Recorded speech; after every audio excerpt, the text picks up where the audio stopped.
Assalamualaikum warahmatullahi wabarakatuh dan selamat siang pendengar Pro 1 dimanapun Anda berada. Pendengar, di hari ini Sabtu 22 Januari 2022, seperti biasa kita akan bertemu di Lintas Makassar siang dan akan disambung dengan Lintas Makassar sore di jam 3 sore nanti hingga pukul 20 waktu Indonesia bagian tengah. Bersama Irsan Lipit dan kita sudah punya narasumber pada hari ini di Pengarus Utama Gender.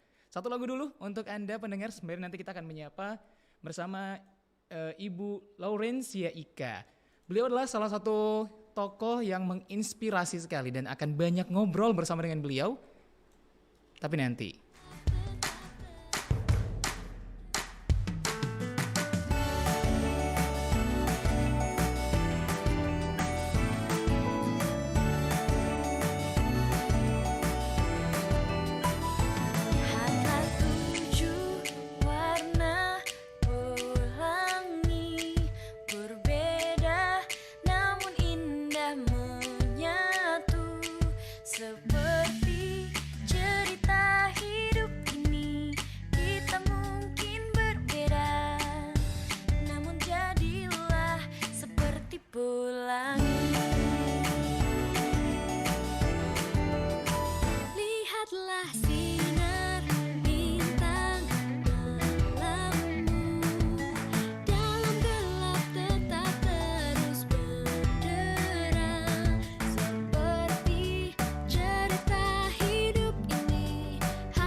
Selamat siang mendengar bersama Irsan Lipit kembali menemani Anda di Lintas Makassar siang edisi hari Sabtu 22 Januari 2022. Pendengar, di Pengarus Utama Gender kali ini, Irsan sudah berkomunikasi bersama dengan narasumber kita, Ibu Laurencia Ika Wahyuningrum.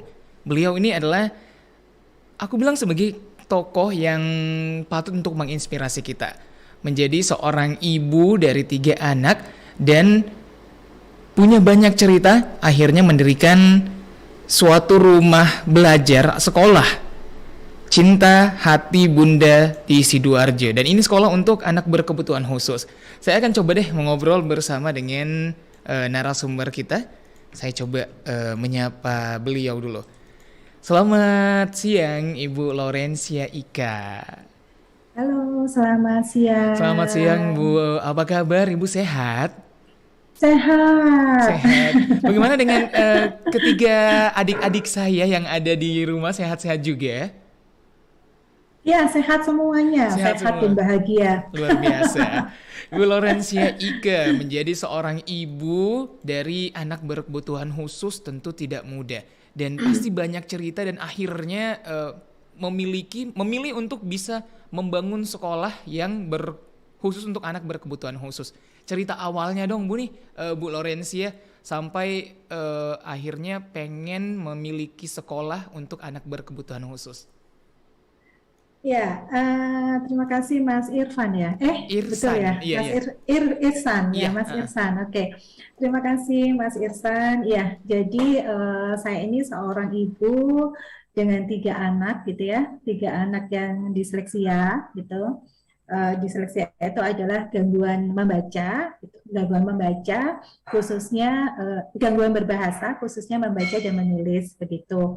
Jadi ceritanya ini kalau untuk sekolah saya lembaga lembaga pendidikan untuk anak berkebutuhan khusus itu ceritanya saya dulu setelah selesai kuliah, saya itu magang gitu ya. Saya magang di sebuah sekolah, itu sekolah anak berkebutuhan khusus di Surabaya. Ya, nah dari situlah pertama saya berkenalan dengan anak-anak yang sangat luar biasa ini, Mas Irsan. Jadi pada saat saya magang, saya mengajar gitu ya, saya menemukan sesuatu yang apa ya kayak jatuh cinta pada pandangan pertama gitu kan. Wow. Rasanya itu ada sesuatu yang bikin saya itu klik ya dengan mereka, ada satu chemistry gitu ya, ada satu chemistry bersama mereka pada saat saya mendampingi, pada saat saya mengajar, pada waktu itu saya masih magang gitu kan karena baru selesai kuliah ya, tapi ada sesuatu yang udah klik gitu ya. Saya merasakan ada satu chemistry di situ. Dan semakin lama jatuh cintanya itu semakin bucin gitu kan. Jadi bucin gitu sama mereka gitu.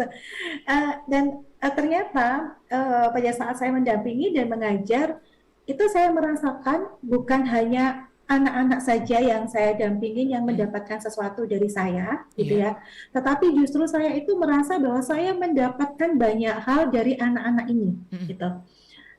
Mereka ini mengajarkan saya tuh banyak hal banget ya. Mereka mengajarkan saya tentang arti bersyukur begitu ya. Kemudian mereka tuh mengajarkan saya arti konsisten gitu ya. Bagaimana sih sebuah proses ya, sebuah proses apa namanya? Itu memang harus dilalui gitu ya untuk menuju ke ke apa ya ke kesembuhan gitu ya, Iya. memang ada prosesnya.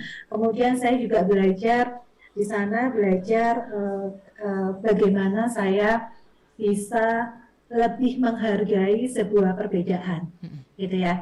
Dan saya di sana itu selama 1 tahun, saya magang selama 1 tahun, dan saya mendapat banyak hal yang mungkin oke, secara teori saya dapatkan di kuliah, gitu ya. Tapi banyak hal yang saya nggak dapatkan juga di kuliah, dan justru saya dapatkan ketika saya mendampingi mereka, gitu Wah, ya. iya. Dan itu itu saya nggak dapetin gitu di kuliah. Nah, setelah itu saya kan rumahnya Sidoarjo, saya Iya. magangnya di Surabaya. Nah, eh, pada waktu itu kemudian muncul sebuah ide, saya ingin melakukan something gitu ya, melakukan sesuatu di daerah saya, Iya. gitu di Sidoarjo.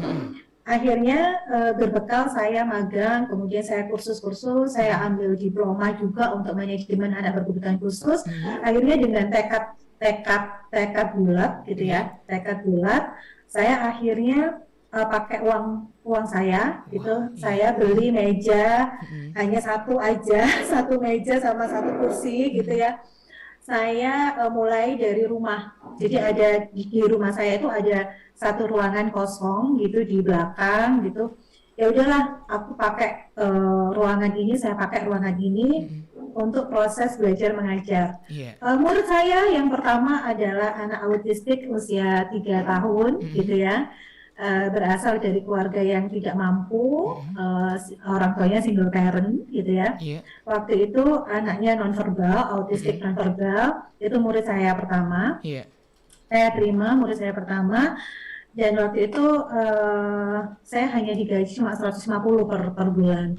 Tapi saya merasakan sedikit kemajuan pada anak ini itu kayaknya nggak bisa ditukar sama sama materi gitu loh Mas, gitu ya. Betul. Nah, jadi ketika dia bisa sedikit bicara gitu ya, sedikit ada perilaku yang berubah, itu merupakan reward tersendiri buat saya gitu ya.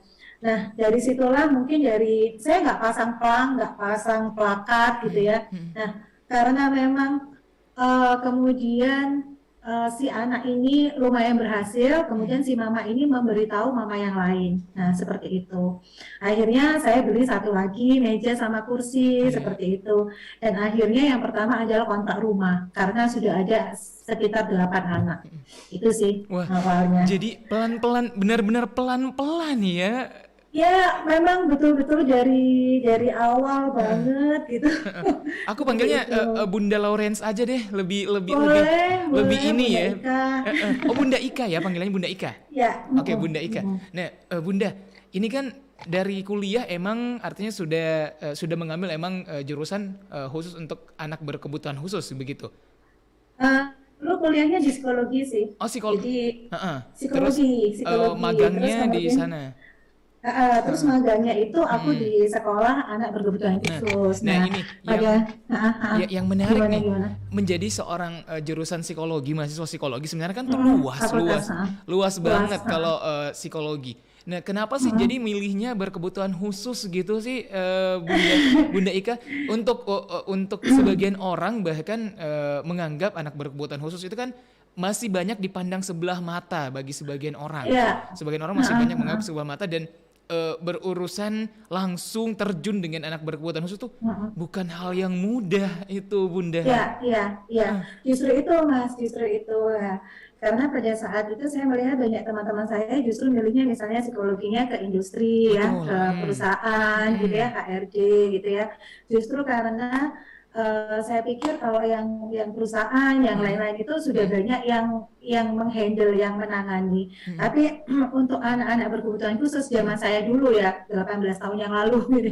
18 tahun Iya. yang lalu itu tidak terlalu banyak, tapi saya melihat bahwa anak-anak ini itu punya potensi. Mereka juga punya hak yang sama, punya hak pendidikan yang sama, punya hak diterima yang sama dengan individu yang lain. Itu sih Mas, itu yang memotivasi. Latar belakang yang sederhana sepertinya, tapi itu yang akhirnya membuat Bunda sekarang menjadi orang luar biasa sekali. Bunda memiliki Ya, akhirnya kan awalnya tertarik dan terus jatuh mencoba cinta. berkarya, jatuh cinta, mencoba berkarya begitu. Ya, Akhirnya ya. Bunda memiliki seorang anak juga yang ternyata diseleksi ya. Ya, diseleksia. Seru Apa kan? jadi apakah itu awalnya karena Bunda punya anak diseleksi dan akhirnya membangun sekolah atau justru sebelum itu? Sebelum itu. Justru sebelum Jadi, itu. Berarti memang cintanya justru udah dari sebelum hati itu. Bunda ya. Udah bucin lagi. Udah bucin tadi dan akhirnya gitu. Dan Benar. menangani anak-anak berkebutuhan khusus tidak mudah Bunda. Bagaimana sih tipsnya Bunda Ika akhirnya bisa mendidik anak berkebutuhan khusus bisa dipandang tidak sebelah mata lagi gitu Bunda? Iya, yang pertama pasti cinta ya, gitu ya. Pasti kita harus ada cinta, gitu ya. Ketika kita ada cinta, itu pasti ada action. Iya, Cinta tanpa bukti kan omong kosong omong ya Mas, kosong. gitu ya. Itu kalau kita punya pacar, kita ngomong Bener, cinta, punya betul. pasangan, tapi nggak ada buktinya, gitu kan. Betul, betul. Berarti kan nggak cinta, gitu. Jadi yang pertama memang cinta dulu ya. Tumbuhkan rasa cinta gitu ya. Ketika kita ada cinta, kita pasti acceptance gitu loh, Iya, menerima kelebihan dan kekurangannya gitu iya, ya. Kemudian setelah itu, setelah ada cinta, ada acceptance, kemudian ada action, iya. ada satu tindakan. Nah, tindakan ini kalau saya wujudkan juga bukan hanya tindakan saja, tapi saya juga harus punya skill gitu ya. Betul, Saya iya. harus punya skill. Saya mengambil beberapa skill khusus gitu ya. Jadi eh, kalau cinta aja, tapi kita nggak punya skill, kita Mm-mm. juga tidak akan bisa maksimal untuk mendampingi mereka. Betul. Jadi dua hal ini, Mm-mm. cinta kemudian acceptance ya, ada Acceptance. acceptance, Mm-mm. kemudian kita ada action. Mm-mm. Nah, actionnya itu apa? Actionnya ya kita apa ya, apa ya, memperkaya skill kita, Mm-mm. kemudian kita berkarya untuk mereka. Mm-mm. Berkarya bersama-sama dengan mereka, bukan saya aja, tapi Iya. bersama-sama berkarya untuk mereka, Mm-mm. gitu. Nah Bunda, Gitu sih, Mas. sekarang sudah ada berapa anak yang akhirnya bersekolah di tempatnya Bunda di Cita, Cita hati Hati Bunda. Bunda? Ya, Cita Hati Bunda. Jadi saya punya dua lembaga, Mm-mm. Mas Irsan ya. Iya. Satunya Cita Hati Bunda. Di Mm-mm. sini ada SLB, Sekolah Luar Mm-mm. Biasa, sama Iya. tempat terapi Mm-mm. untuk anak-anak dengan kesulitan belajar umum. Jadi untuk Mm-mm. anak autistik, ya, Iya. Down syndrome, itu di Cita Hati Bunda. Mm-mm. Kemudian yang kedua, lembaga satunya adalah Sebaya. Sebaya. Sebaya, Sebaya itu Sebaya, gitu gimana ya. lagi Bunda? Sebaya itu tempat terapi juga, tapi Mm-mm. khusus untuk anak-anak dengan disleksia. Oke. Jadi seperti itu, Heeh. ya. Jadi ada beberapa tempat terapi Mm-mm. gitu. Nah, Gitu sih, Mas. Nah Bunda, akhirnya kan Bunda Ika memutuskan untuk membangun sekolah tadi dari satu anak, akhirnya nambah Heeh, anak yang betul. kedua, dan sekarang Kontrak dulu. ngontrak, dan sekarang 8 anak akhirnya ngontrak, begitu. Akhirnya Heeh, akhirnya mencoba terus berkarya. Sekarang sudah ada berapa Bunda? sekitar 100 lebih ya. Keren Bunda. Ya, eh, dan itu enggak hanya dari Sidoarjo, jadi Mm-mm. dari luar kota, Iya. ada beberapa juga yang konsultasi itu misalnya dari Maluku gitu Mm-mm. ya, dari Wow. Ambon Mm-mm. gitu ya, ada yang dari Balikpapan Mm-mm. seperti itu. Jadi Mm-mm. seperti itu sih Mas, Mm. sampai saat ini. Bunda Ika, anak berkebutuhan khusus itu bisa sembuh nggak sih dalam artian Nah, ini. itu kan banyak orang yang sering bertanyakan, apakah ini suatu bentuk penyakit atau bagaimana, Bunda? Ini perlu diluruskan, Bunda. Silahkan. Ya, eh, ya. Jadi kalau kita lihat terminologi anak berkebutuhan khusus itu Mm-mm. luas ya, Mas ya. Jadi Iya. sebetulnya Mm-mm. secara gampang gini aja, anak berkebutuhan khusus itu adalah anak-anak yang membutuhkan pendampingan dan perlakuan khusus ya, Mm-mm. Iya. termasuk termasuk strategi Mm-mm. untuk pendidikannya, Iya. begitu kan. Nah, sebetulnya yang masuk di dalam itu banyak, misalnya anak-anak yang kena bencana alam ya, korban bencana Oke. alam itu Mm-mm. anak berkebutuhan khusus juga, Mm-mm. anak dengan kelainan jantung itu juga anak berkebutuhan khusus. Mm-mm. Nah, kalau saya Mm-mm. lebih ke arah anak-anak dengan misalnya dengan autistik, dengan disleksia ya Iya. seperti Mm-mm. itu. Nah, Mm-mm. kalau yang saya tangani dan saya dampingi bukan penyakit gitu ya, seperti Nah, autistik, perlu ya digarisbawahi disleksia, ya pendengar ya, ya. ini bukan penyakit. Mm-mm. Bukan penyakit. Mm-mm. Jadi kalau bukan penyakit artinya tidak bisa sembuh gitu Mm-mm. kan. Nah, pertanyaan berikutnya adalah kalau nggak bisa disembuhkan kenapa harus diterapi? Betul. Nah, Mm-mm. itu ya. Jadi eh, eh, kenapa harus diberikan pendidikan dan Mm-mm. kenapa harus diterapi? Sebetulnya kan pendidikan itu adalah hak semua ya, Mm-mm. semua anak dan semua individu. Iya. Dan tujuan terapi adalah memberikan strategi-strategi Mm-mm. bagaimana mereka bisa survive dalam Mm-mm. kehidupan nyata. Mm-mm. Jadi seperti itu. Mm-mm. Dengan kondisi yang mereka punya Iya. gitu ya. Jadi kami ini tidak menormalkan mereka, Nah, gitu ya. betul. Mm-mm. Tidak menormalkan mereka. Mm-mm. Karena bagi kami mereka ini sudah normal dengan Iya. apa adanya, Mm-mm. gitu ya. Mm-mm. Dengan seapa adanya itu sudah normal, Mm-mm. gitu ya. Dengan kondisi mereka yang seperti itulah kita memberikan strategi-strategi yang sesuai dengan kondisi dan kebutuhannya. Mm-mm. Itulah tujuan terapi. Mm-mm. Dan satu Oke. lagi, Mm-mm. mungkin dari kami juga sering memberikan edukasi kepada orang tua gitu ya, Iya. untuk merubah sudut pandang mereka Mm-mm. mengenai anak berkebutuhan khusus ini Betul. gitu ya. Mm-mm. Jadi kita memberikan edukasi kepada orang tua bagaimana sih mereka memaknai gitu ya, Iya. memaknai seorang anak yang berkebutuhan khusus di dalam keluarga mereka. Mm-mm. Dan ketika ada proses acceptance atau menerima Menerima. kondisi itu apa ya, aura atau pola asuh dalam rumah pun akan berubah. Iya. Dan itu menunjang juga kesembuhan dalam tanda kutip ya. Mm-mm. Kesembuhan itu Mm-mm. yang saya bicarakan di sini adalah saya kok lebih cenderung kepenerimaan gitu loh, Iya, kepenerimaan orang tua. iya Itu benar sih benar. Mas. Wah, itu justru menarik. Nah, karena zaman sekarang justru banyak beberapa berita yang kita dapatkan, bahkan ada anaknya yang dipasung karena merasa bahwa kayak Itu eh, masih ada ya. iya masih ada bunda yang merasa mungkin anaknya kayak oh ini agak ini suka ngamuk anaknya suka ini. Padahal mungkin mereka tidak tahu bahwa memang anaknya itu berkebutuhan khusus. Betul, betul. Begitu Dia bunda ya. membutuhkan Mm, strategi khusus untuk betul. mendampingi itu.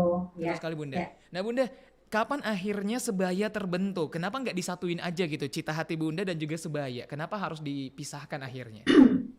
Sebetulnya nggak dipisahkan sih Mas, cuma Mm-mm. begini, pendampingannya berbeda. Oke, oke. Cara atau strategi pendampingannya Mm-mm. berbeda Iya, iya. pada anak-anak dengan kesulitan belajar umum Mm-mm. atau dengan anak-anak yang kesulitan belajar spesifik. Iya. Kalau sebaya itu Mm-mm. sekitar 5 tahun yang lalu Mm-mm. baru terbentuk. Oke. 5 tahun yang lalu Ya, terbentuk.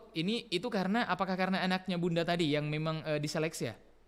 iya, iya. Mm. Jadi sekitar 5 tahun itu resminya ya Mas ya. Tapi Mm-mm. sebelumnya karena anak saya diseleksi kan, yang Mm. nomor 2 itu disleksia gitu. Mm-mm. Saya banyak belajar juga Mm-mm. tentang disleksia gitu Mm-mm. ya. Jadi saya tuh yang saya alami bahwa anak saya itu mengalami gangguan bahasa gitu. Mm-mm. Tapi saya melihat ini bukan autistik gitu ya. Waktu Mm-mm. itu masih belum ini ya, tentang disleksia itu masih belum belum banyak tempat yang Iya. memberikan pendidikan tentang disleksia gitu. Mm-mm. Nah, waktu itu saya bertanya-tanya, ini ada something wrong deh Mm-mm. pada anak saya karena milestone tumbuh kembang bahasa. Iya. Ya, Halo halo, Bunda, halo. halo Bunda. Apakah eh, suara kami kedengaran? Tadi sempat terputus masalahnya Bunda. Iya, iya. Tadi sempat nge-freeze. Tadi Heeh. sempat sempat hilang tuh, sempat hilang ya. Iya. Udah baik nih. Gimana? Udah baik ya? Iya, Udah. udah. Oke, Oke, Bunda. oke. Saya, Kita oke. kembali tadi Saya terakhir ulang. Heeh. terakhir masalah Heeh. ini kurangnya tempat untuk bisa terapi membaca untuk adik-adik yang diseleksia. Iya, iya. Mm-mm. Nah, waktu itu saya kenapa mendirikan Sebaya karena anak saya yang nomor 2 kan disleksia, gitu Iya. ya. Saya menyadari bahwa Mm-mm. ada sesuatu pada tumbuh kembang bahasa, ya, Iya. perkembangan bahasanya, gitu ya. Mm-mm. Perkembangan bahasanya kok tidak sesuai dengan anak seusianya. Tapi ini bukan autistik, gitu. Mm-mm. Maka saya cari tahu, saya belajar, oh ternyata ini disleksia, Mm-mm. begitu. Ya, kemudian saya belajar khusus, oh ternyata ini disleksia. Mm-mm. Oke, dari situ saya ternyata di lapangan banyak sekali menemukan kasus yang sama dengan anak saya. Jadi tingkat Oh. intelijensinya bagus, Mm-mm. tapi performa di sekolahnya tidak sesuai dengan tingkat intelijensi. Mm-mm. Seperti itu. Nah, Nah, kan kasihan ya. iya, betul banget Bunda. Jadi EQ-nya bagus tuh kalau dicekkan ke psikolog itu EQ-nya bagus, Mm-mm. tingkat intelijensinya bagus. Tapi kok dia kesulitan membaca, Mm-mm. tapi kok dia nggak bisa menulis, tapi Mm-mm. kok kesulitan matematika. Nah, Mm-mm. ada apa nih gitu ya? Nah, dari situ saya mulai belajar dan mengetahui bahwa ini ada namanya, yaitu disleksia atau Diseleksia kesulitan itu. belajar spesifik. Mm-mm. Begitu ya, Mas. Nah, Itu Bunda, sih. bagaimana sih akhirnya ketahuan, Bunda? Karena bisa jadi nih diseleksia itu Mm-mm. banyak juga diidap oleh adik-adik kita mungkin di luar sana. Tapi orang Iya, tuanya iya, betul. orang tua tidak ngeh, nggak tahu ternyata ini adalah diseleksia. Merasa menganggap bahwa Mm-mm. anaknya memang ya kurang memiliki kecerdasan saat belajar di sekolah. Akhirnya merasa Iya. tersisihkan gitu, Bunda. Iya, Mm-mm. jadi yang pertama, indikator yang pertama yang bisa kita lihat itu ada keterlambatan bicara, Mm-mm. gitu ya. Iya. Ada keterlambatan bicara. Kalau Mm-mm. misalnya kita sebagai orang tua, kita Mm-mm. melihat bahwa anak kita perkembangan bahasanya itu berbeda, gitu Mm-mm. ya, atau tidak sesuai Iya. dengan milestone berbahasa. Mm-mm. Nah, itu kita sudah harus was-was, gitu ya. Mm-mm. Was-was gitu ya, kita perlu mengajak anak kita untuk berkonsultasi gitu Iya. ya. Itu yang pertama, Mm-mm. adanya keterlambatan bicara. Iya. Kemudian kalau di usia TK ini Mm-mm. anak tuh suka lupa gitu loh, Oke. anak kecil tapi suka lupa tuh, Suka lupa lupa. gitu. Masih Padahal kecil masih pada kecil, ya. padahal masih kecil gitu ya. Heeh. Kalau misalnya yang paling kelihatan tuh kalau misalnya dibawain bekal sama orang tuanya Mm-mm. ya, Tupperware-nya sorry bekalnya Bekalnya ketinggalan lah, ketinggalan. kemudian ya, kemudian pensilnya lah, Heeh. kemudian bukunya ya, seperti itu Mm-mm. ya.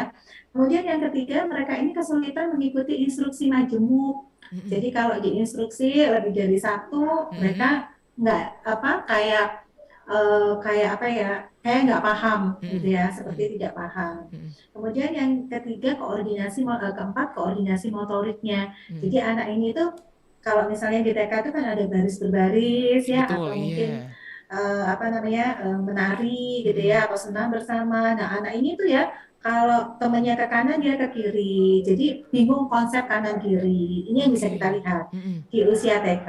Mm-mm. Tapi kalau usia SD gitu ya, misalnya TK tidak tertangani, di Mm-mm. usia SD itu akan semakin terlihat. Oke. Karena kan di usia SD itu anak-anak sudah terpapar dengan akademik ya, Mm-mm. Mas ya. Betul, Jadi membaca betul. menulisnya kan sudah semakin Iya. tuntutannya semakin tinggi. Nah, Semakin ini tinggi. akan semakin terlihat Mm-mm. ya. Anak-anak disleksia kebanyakan mereka kesulitan membaca, Mm-mm. kesulitan membaca, kesulitan memahami kata-kata yang abstrak gitu Mm-mm. ya, seperti itu. Itu sih tanda-tanda awal. Nah, kalau itu sudah ada, Mm-mm. silakan Bunda, Ayah Bunda Mm-mm. segera berkonsultasi. Nah, Gitu. Bunda, konsultasinya biasanya kemana sih Bunda? Karena kan kalau misalnya ke psikolog merasa bahwa kayak Hmm. jangan sampai anak saya ada gangguan mental dan bahkan ya Mhm, Bunda mhm, tahu dong mhm. bagaimana persepsi orang secara umum kalau ke psikolog jangan sampai nanti ada sesuatu something wrong sebenarnya. Padahal tidak harus Ada seperti itu. stigma Ada gitu ya. stigma, betul betul banget Heeh. Bunda.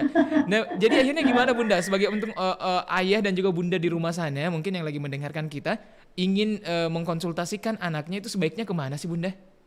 Ya, memang sebetulnya harusnya memang ke psikolog klinis Mm-mm. sama dokter tumbuh kembang anak, Mm-mm. begitu. Itu harusnya memang ke sana. Iya. Tapi yang betul Mas Irsan tadi bilang, Mm-mm. banyak orang tua yang denial gitu ya, Iya. menolak. Anakku nggak apa-apa, paling nanti juga bisa sendiri gitu ya. Betul, betul. Eh, nanti paling bisa terkejar gitu Mm-mm. ya. Nah, mungkin ini perlu diskusi dengan guru. Mm-mm. Yang merasakan itu guru di sekolah. Iya. Karena guru akan melihat anak ini ada sesuatu yang membuat dia agak tertinggal dengan teman-temannya Iya. begitu. Nah, saya biasanya menyarankan guru ini untuk mengumpulkan data terlebih dahulu, Mm-mm. Mas. Jadi kesulitan anak ini di kelas itu seperti apa gitu Mm-mm. ya. Nah, kemudian bisa memanggil orang tuanya untuk berdiskusi gitu Mm-mm. ya. Ini loh Bu datanya, anak Ibu seperti ini, seperti ini. Tapi memang harus berdasarkan data. Mm-mm. Nah, seperti itu. Nah, biasanya memang ketika sudah ada data, guru akan menyarankan Ibu, Mm-mm. ini kan memang belum terdiagnosa disleksia ya, atau yang lainnya ya. Iya. Dengan data ini mungkin Ibu bisa berkonsultasi. Nah, itu kita bisa sarankan mungkin ke psikolog pendidikan, ke psikolog klinis gitu Mm-mm. untuk melihat keterlambatan ini disebabkan oleh apa. Gitu. Itu sih, Mas. Ya memang harus ke Oke. psikolog klinis Memang sama memang harus ke mungkin ke sana psikolog. ya. Iya, harus ke Ah. sana karena untuk penegakan diagnosanya Mm. itu Oke. begitu. Nah, tapi yang perlu Mm-mm. digarisbawahi pendengar bahwa ke psikolog klinis itu bukan berarti anak Anda dalam tanda kutip memiliki gangguan kejiwaan Bunda ya. Tolong. Iya, Jadi betul. ini untuk kebaikannya adik-adik kita di rumah untuk bisa justru ini akan menolong anak-anak Anda untuk bisa kembali bisa diterapi dengan baik, mendapat penanganan yang benar, benar Bunda ya. Benar, benar, Mm-mm. betul. Menarik. Dan satu lagi Mas, ini ketika Iya. kita semakin dini gitu ya, Mm-mm. Iya. kita melakukan deteksi dini, Mm-mm. itu prognosis atau kemungkinan kemungkinan keberhasilan terapi itu Mm-mm. akan lebih baik gitu lah. Wah. Jadi lebih baik di awal. Mm-mm. Jadi ketika sekarang sebenarnya banyak sih Mas, mama-mama muda itu kan banyak yang ikut parenting Iya, tuh. iya. Mereka banyak juga kok yang memeriksakan atau assessment di lembaga kami itu usia 1,5 tahun, 2 tahun, Oh, mereka syukur mereka juga ya. sudah aware gitu. Iya. Ya, Menarik sih Bunda. Bunda kita akan lanjut obrolan tapi saya putar satu lagu dulu untuk menemani oke. pendengar kita dan untuk pendengar untuk Anda juga bisa mengirimkan pertanyaan kepada kami lewat line telepon 0821 3333940 dan itu nomor yang sama juga untuk bisa nge-WhatsApp kita 0821 3333940. Sembari masih mengobrol bersama dengan Bunda Ika pendengar, saya putarkan satu lagu untuk Anda.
94,4 Pro 1 Kanal Inspirasi, pendengar kembali bersama Irsan Lipit yang menemani Anda di Lintas Makassar Siang, masih spesial bersama dengan Bunda Ika.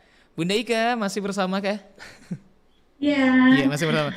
Bunda, ini kan tadi sudah kita banyak bercerita tentang bagaimana sih anak berkebutuhan khusus itu. Tentunya saya yakin pendengar di rumah juga sudah mulai aware bagaimana sebenarnya dengan anak berkebutuhan khusus yang ternyata bukan hanya tentang eh, perlambatan tumbuh kembang seperti autisme, ternyata ada dari segi membaca juga yang justru harus lebih detail iya, memperhatikannya dari hal-hal kecil yang akhirnya bisa ketahuan, begitu Bunda. Nah, saya kembali iya. ingin menyoroti karakter dari Bunda Ika, Cile karakter ya. Karakter. Lebih ke bagaimana akhirnya Bunda Ika membangun cita hati Bunda.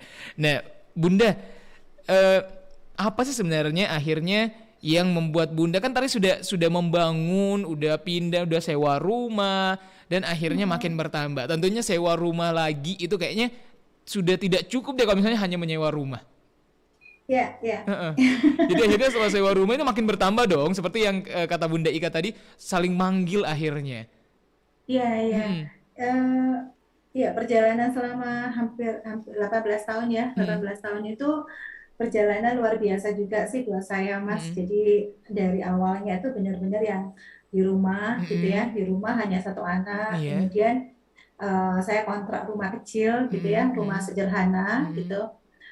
Untuk mereka belajar gitu Iya. kan. Kemudian itu saya kontrak selama kalau nggak salah 2 tahun gitu. Mm-mm. Kemudian bertambah lagi menjadi anaknya bertambah sekitar 20, Mm-mm. jadi nggak cukup. Jadi Mm-mm. kontrak pertama yang kecil itu nggak Mm-mm. cukup ya. Mm-mm. Akhirnya kontrak lagi yang lebih besar Mm-mm. kan, lebih besar lagi.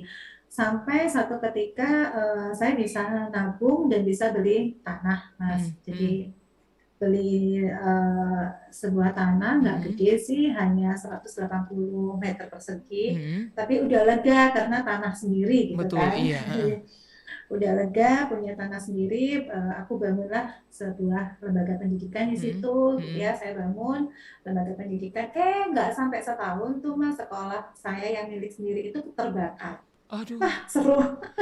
aduh aku merinding Bunda. Jadi Aku merinding. ya, tapi untungnya terbakarnya itu malam ya, pada Mm-mm. saat hari Sabtu kalau nggak salah. Jadi Dan nggak ada proses dan ada pembelajaran proses pada waktu pembelajaran, itu. Ya, terbakar. jadi Aduh Bunda, itu terbakar. saya rasa untuk membangun dari awal itu kan berjuang banget Bunda. Benar, nabungnya udah gitu. Bener. Ya, tapi saya bersyukur sekali Mm-mm. guru-guru yang bersama saya waktu itu ada sekitar 14 ya, Mm-mm. guru-guru yang bersama saya itu Mm-mm. guru-guru yang sangat punya dedikasi gitu ya, Iya. punya dedikasi untuk murid-muridnya. Mm. Waktu selesai terbakar itu kita aduh nangis bersama gitu Aduh, kan. Saya aduh saya ngebayangin aja bilang sedih aku Bunda. iya sedih banget. Heeh. Saya bilang tuh sama guru-guru saya bilang saya nggak bisa apa ya, mungkin 1 bulan ke depan kita bakal susah gitu ya. Mm. Gajian kalian juga pasti akan ngefek ke situ, pasti Mm-mm. akan ngefek ke gaji kan gitu ya. Mm-mm. Jadi saya beri kebebasan guru-guru saya untuk meninggalkan saya. Maksudnya, oke, kalau kalian apa memang tidak bisa stay gitu Mm-mm. ya, nggak apa-apa gitu. Saya sangat mengerti. Tapi saya sangat bersyukur pada waktu itu guru-guru saya tidak ada yang meninggalkan cita hati Bunda. Aduh Itu keren, luar itu biasa. luar biasa buat Mm-mm. saya. Jadi saya tuh punya punya tim yang hebat gitu ya. Jadi Mm-mm. bukan bukan saya, tapi Mm-mm. mereka itu luar biasa itu. Mm-mm. Begitu pula dengan orang tuanya loh, Mas. Mm-mm. Jadi saya juga bilang sama orang tua, pasti ini proses pembelajaran anak-anak pasti akan terganggu gitu ya. Dan Mm-mm. saya butuh waktu untuk mencari tempat baru kan. Iya. Silakan kalau misalnya tidak berkenan, monggo mencari tempat terapi yang lain. Mm-mm. Memang ada beberapa gitu ya, ada beberapa yang mereka memutuskan untuk resign. Mm-mm. Tapi itu mungkin hanya kalau jadi murid mungkin 30% gitu. Mm-mm. Tapi mereka yang lainnya tetap tetap bersama saya. Nah, itu Mm-mm. yang luar biasa dan makin memotivasi saya gitu Mm-mm. untuk berjuang gitu ya, berjuang bersama, bukan bukan saya aja, tapi Mm-mm. berjuang bersama untuk mereka. Mm-mm. Akhirnya saya kontrak rumah, balik lagi nih Mas, kayak Heeh. kontrak rumah untuk pembelajaran, untuk Mm-mm. proses belajar gitu. Ya Iya. udah nggak apa-apa kita mulai kontrak rumah, Mm-mm. tapi mungkin Tuhan tahu ya bahwa kita semua yang ada di Cita Hati Bunda itu memang betul-betul mendedikasikan hidup hidup kita untuk anak-anak ini gitu ya. Iya. Dalam jangka waktu 1 tahun ke depan, eh, tempat yang terbakar itu sudah bisa kita bangun, kita sudah kita renovasi, Iya. dan saat terbakar itu pihak dinas, gitu ya, dinas pendidikan itu juga ke tempat kami, dan mereka kami mendapatkan dana. Jadi untuk merenovasi itu selain dana kami pribadi, saya pribadi itu mendapatkan dana dari dinas. Dan yang tadinya sekolah Cita Hati Bunda itu hanya 1 lantai, justru dengan terbakar itu kita bisa membangun menjadi 2 lantai. Aduh, nah itu luar biasa Bunda. itu ceritanya ya. Itu apa ya, benar-benar diuji Bunda ya, diuji banget Bunda. Bener banget, itu bener banget. Dan ujiannya itu yang bener-bener apa ya, itu kalau kita nggak cinta ya, nggak bucin Bener. nggak bucin, mungkin udah mutung. Betul. Mungkin benar-benar udah mutung. Tapi sampai sekarang pun guru-guru yang waktu itu bersama saya sampai detik ini pun mereka masih bersama saya. Itu yang luar biasa. 18 tahun. 18 tahun. Aduh, luar biasa. Aduh, Bunda Ika Tuhan mempertemukan Bunda Ika sama orang-orang hebat yang membantu Bunda. Akhirnya menjadi tim seperti sekarang. Iya, Bunda, betul sekali.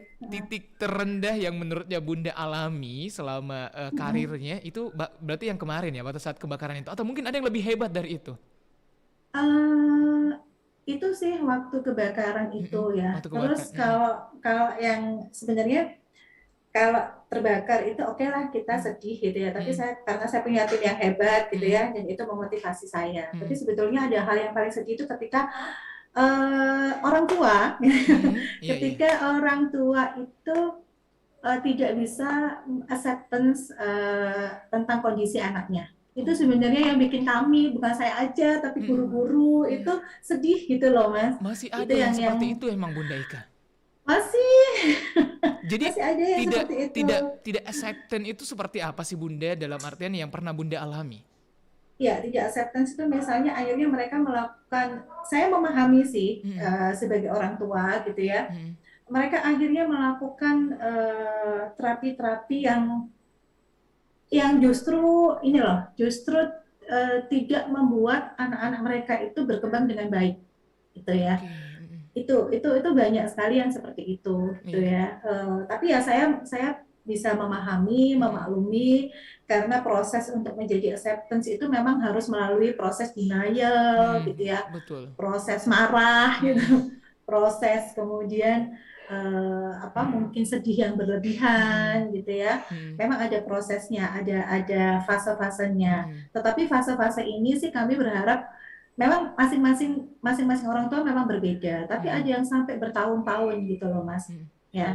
Akhirnya, kalau yang bertahun-tahun begini kan akhirnya jalan di tempat gitu. Kita kan membuang waktu. Betul. Gitu, seperti itu. Itu sih yang kadang-kadang bikin kita sedih.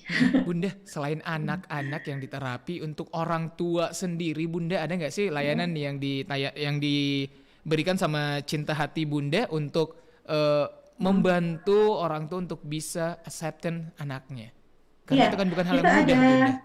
Betul, kita ada PSG. Jadi PSG itu Parent Support Group-nya Cita Hati Bunda dan PSG Sebaya. Kita rutin sebelum pandemi itu kita rutin 1 bulan sekali kita bertemu untuk sharing ya, berbagi cerita gitu. Kemudian ada materi-materi yang saya berikan kepada mungkin saya, terus kemudian mungkin saya memanggil ahli yang lainnya untuk memberikan pendidikan gitu ya, edukasi kepada orang tua. Atau kita ada arisan, Mas, jadi senang gitu kan. Iya, benar. Karena gini, orang tua anak berkebutuhan khusus itu tingkat stresnya tinggi sekali. Iya, kalau menurut penelitian itu tingkat stres mereka itu sama dengan tentara yang ditaruh di front line gitu ya, di berperang jadi begitu Bunda ya? Ya, berperang tapi yang ditaruh di garis depan. Wow. Gitu. Jadi tingkat stresnya itu tinggi sekali. Maka mereka butuh wadah gitu ya. Butuh wadah untuk saling berbagi, saling curhat, gitu ya, sharing ya, seperti itu. Jadi kita ada yang namanya PSG, Parent Support Group tadi, ya, yang dibentuk oleh orang tua sendiri. Mas. Hmm. Ya, seperti Justru itu. inisiatif dari orang tua sendiri akhirnya saling mendukung, Ya, Bunda. betul. Karena mereka Keren, merasa, aduh, aku nggak sendirian ya ternyata, gitu. keren Ternyata banget. ada orang tua yang lain yang sama dengan aku. Nah, Hmm. seperti itu. Aduh, Itu sih, menarik. Mas. Bunda, akhirnya banyak yang mempertanyakan ini sebenarnya autisme berkebutuhan khusus yang Mm-mm. lahir pada anak mereka, apakah ini berbentuk kutukan? Apakah ini berbentuk tadi kan penyakit bukan? Mereka banyak yang kayak Mm-mm. saya enggak punya keluarga yang kayak begini kok bisa Ya, ya saya punya anak seperti ini. mm-mm. Bunda bisa dijelasin sedikit nggak tuh Bunda Ika? Kalau autistik sih sampai saat ini itu Hmm, memang belum ditemukan penyebabnya apa, hmm, Mas ya. Tapi yang pasti mungkin penelitian yang terakhir itu karena ada gangguan di neurotransmitter ya. Tapi itu belum pasti belum seperti pasti itu. juga. Hmm, Ya, belum pasti hmm, juga gitu ya.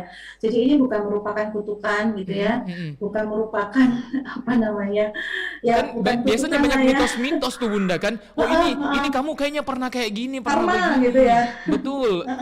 Jadi akhirnya banyak Ya, yang hal-hal yang ya tahu Indonesia akhirnya banyak sesuatu yang tidak logis yang kayak disangkut betul betul. pautkan, Ya. seperti itu. Dan itu akhirnya seperti yang katanya Bunda, akhirnya orang tua mencoba terapi-terapi yang ya akhirnya malah membuat anaknya terlambat untuk berkembang. Menderita, heeh, betul ya. Nah, Ya jadi ini bukan bukan kutukan sama sekali ya.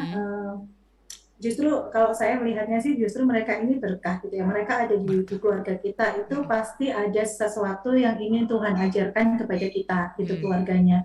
Bukan hanya kita aja, tapi kepada masyarakat di luar sana gitu ya. Tuhan tuh ingin kita menerima sebuah perbedaan. Mereka memang ada gitu loh. Perbedaan itu ada dan bukan untuk di apa? Mereka bukan untuk mungkin dibuang gitu ya, diasingkan enggak, tapi perbedaan itu harus kita terima. Kalau saya sih memandangnya begitu. Aduh, Itu menarik. sih, Mas. Bunda, terakhir nih, ini kan pandemi selama kurang lebih sudah 2 tahunan kita 2 tahun. menjalani pandemi ini. Bagaimana akhirnya bisa membantu terapi adik-adik yang berkebutuhan khusus ini dan juga bagaimana dengan cita hati Bunda akhirnya dan juga Iya, sebaya seru. selama selama pandemi itu apakah ada kendala atau justru seperti apa Bunda? Kendala pasti gitu ya, Hmm, terutama untuk anak-anak autis yang hmm, mereka sangat kesulitan online gitu ya. hmm, Dan beberapa murid kami itu memang berasal dari Sidoarjo, tapi yang daerah Mas hmm, Ihsan. Jadi orang tuanya kurang mampu pakai Zoom gitu ya, nggak iya, bisa online, hmm, kuota juga menjadi masalah betul seperti iya, itu. Nah, tapi itu tidak menyurutkan niat kami ya. Kami justru apa ya, dipacu untuk menjadi kreatif gitu loh. Bagaimana kami di sini sebagai pengajar bisa menyampaikan pendidikan gitu ya sesuai dengan keadaan atau kondisi mereka. Nah, apa yang kami lakukan uh, ya kalau dulu di awal kita bahkan mengumpulkan orang tua gitu ya, tapi sangat terbatas gitu iya, ya. Kita berikan cara bagaimana mereka menangani putra putrinya di rumah. Kita berikan worksheet-nya, kita berikan lembar kerjanya, kita iya, kita bawakan pulang ke mereka. Ataupun kalau orang tuanya tidak bisa mengambil, kita yang mengantar lembar kerja itu. Kita yang mengantar, kemudian kita selalu kontak, selalu evaluasi beberapa hari kemudian gitu ya. Bagaimana, apakah ada hambatan ibu di rumah dalam mendampingi putra putrinya. Di awal memang huru hara, Mas. huru hara ini awalnya. Karena mungkin ada beberapa orang tua yang tidak terbiasa Iya, mendampingi putra putrinya ketika saat belajar gitu, karena iya, belajar itu kan membutuhkan struktur gitu ya, bukan hanya menemani saja, iya, tapi kami memotivasi mereka hmm, bahwa ini kondisi yang kita nggak bisa kendalikan gitu ya, iya, COVID ini kita nggak bisa kendalikan gitu. betul, Yang bisa kita lakukan adalah kita meng-create sesuatu yang kreatif supaya anak-anak kita tetap belajar betul, gitu. menarik. Dan ya sampai saat ini itu berhasil. Aduh, Gitu. syukur ya selalu diberi kemudahan. Sekali lagi, thanks to God Amin untuk ya. selalu menemukan orang-orang hebat bersama dengan Bunda Ika. Bunda Ika sebagai penutup dong, closing statement untuk pendengarnya kita dari seorang Bunda Ika. Apa ya? Ya saya sih berharap bahwa kita semua ya Mm-mm. masyarakat menerima anak-anak berkebutuhan khusus itu Iya. seapa adanya, gitu Mm-mm. ya.